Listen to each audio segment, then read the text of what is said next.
එතකොට ෆෝන් එක ආන්සර් කරන්නේ නැහැ අයියේ. මම එතකොට දිගින් දිගටම මෙයාට කෝල් එක ගත්තා අයියේ. එතකොට අයියේ වෙන කෙනෙක් ආන්සර් කරනවා අයියේ ෆෝන් එක.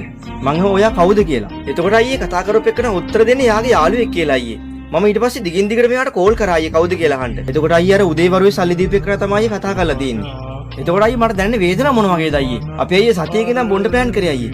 බයික් ගමු සැන්ඩින් ගමු කියලා ඔක්කොම කතා කරලා තිබ්බේ අයියේ.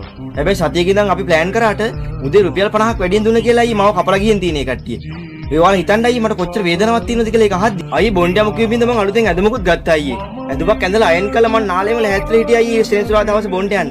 හැබැයි ඒ කට්ටිය මාව කපලා ගිහිල්ලා අයියේ බොණ්ඩ. මම දිගටම කෝල් ගන්නවා අයියේ. එතකොට දිගටම කතා කරන්න එයාගේ යාළුවා අයියේ කතා කරන්නේ. අරයා ෆෝන් එක ඉල්ලනවා අයියේ කතා කරන්න. හැබැයි යාළුවා යාට ෆෝන් එක දෙන්නේ නැහැ අයියේ. ඇත්තටම ඔයා හිතන්න මට කොච්චර වේදනාවකද මම දැන් ඉන්නේ කියලා.